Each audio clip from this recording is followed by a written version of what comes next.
દેશના આર્થિક વિકાસમાં સહકારી ક્ષેત્ર મહત્વનું યોગદાન. એક સાથે 16 સહકારી સંસ્થાની સંયુક્ત સાધારણ સભા મળી. સભામાં રાજ્યપાલ આચાર્ય દેવવ્રત રહ્યા વિશેષ ઉપસ્થિત. સહકારી ક્ષેત્રના વિવિધ મુદ્દે ચર્ચા વિચારણા પણ કરવામાં આવી. વાર્ષિક સાધારણ સભા દરમિયાન હજારોની જનમેદની પણ ઉમટી. દેશના આર્થિક વિકાસમાં સહકારી ક્ષેત્ર મહત્વનું યોગદાન આપી રહ્યું છે, ત્યારે અમરેલીમાં એક સાથે 16 સહકારી સંસ્થાઓની સંયુક્ત સાધારણ સભા ગુજરાતના રાજ્યપાલ આચાર્ય દેવવ્રતની અધ્યક્ષતામાં યોજાઈ હતી. સહકારી સંસ્થાઓ એકબીજા સાથે જોડાઈને કેવી રીતે જે તે ક્ષેત્રના વિકાસ માટે મહત્વના નિર્ણયો લઈ શકે છે તેનો એક ઉત્તમ નમૂનો અમરેલીનું સહકાર જગત દેશભરને પૂરો પાડી રહ્યો છે. અગાઉ પણ એક મંચ પર સહકારી સંસ્થાઓની સાધારણ સભાઓ યોજાઈ હતી, ત્યારે ફરી એકવાર ગુજરાતના રાજ્યપાલ આચાર્ય દેવવ્રતની અધ્યક્ષતામાં સંયુક્ત સભાનું આયોજન કરવામાં આવ્યું હતું, જેમાં અમરેલી જિલ્લા મધ્યસ્થ સહકારી બેંક, અમરેલી જિલ્લા દૂધ સંઘ, અમરેલી જિલ્લા સહકારી ખરીદ વેચાણ સંઘ, અમરેલી જિલ્લા સંઘ સહિત જુદી જુદી 16 સહકારી સંસ્થાઓની સાધારણ સભા યોજાઈ હતી.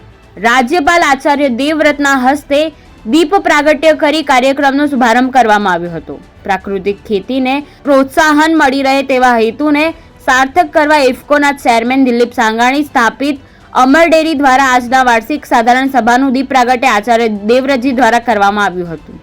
આ પ્રસંગે રાજકોટના સાંસદ પરસોત્તમ રૂપાલા, ઇફકોના ચેરમેન દિલીપ સાંગાણી, સાંસદ ભરત સુતરિયા, ધારાસભ્ય કૌશિક વેકરિયા, જેવી કાકડિયા, જનક તળાવિયા સહિતના મહાનુભાવો પણ ઉપસ્થિત રહ્યા હતા.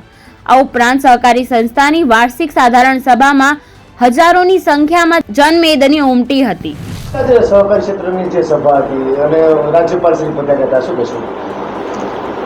અમરેલી જિલ્લાની ઘણા વર્ષોથી એક પ્રણાલિકા શરૂ થઈ છે કે જિલ્લાની મુખ્ય સંસ્થાઓ એક સાથે ખુલ્લામાં પત્રકાર મિત્રોની હાજરીમાં અને તમામ સહકારી મંડળીના સભાસદો સાથે ડેરી, જિલ્લા બેંક, જિલ્લા સંઘ, સહકારી સંઘ, મહિલા ક્રેડિટ સોસાયટી વગેરે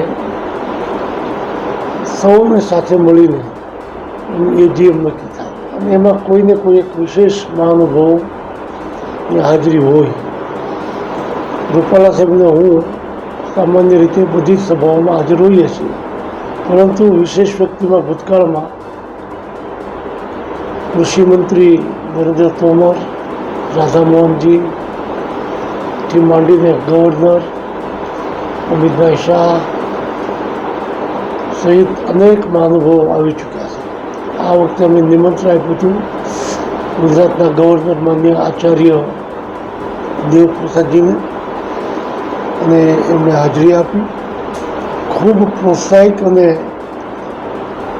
પશુ ધન બાબતમાં એટલે કે ગીર ગાયથી માંડીને બાકીની દેશી ઓલાદની ગાયો દ્વારા કેવી રીતે આપણા સ્વાસ્થ્ય સાથે આવક થાય એનું માર્ગદર્શન આપ્યું.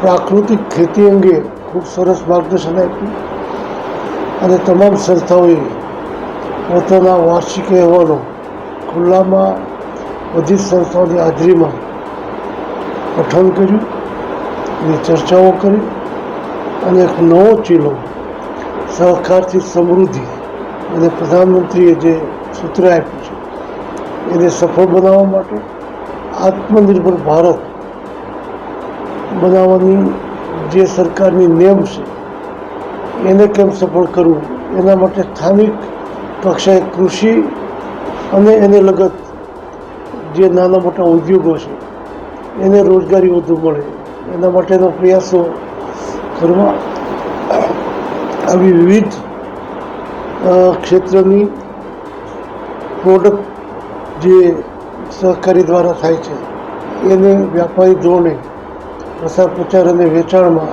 મદદ કરવી, એવા વિચારો સાથે જે સહકારી સંમેલન મળે છે એ આજે ખૂબ સફળતાપૂર્વક રહ્યું.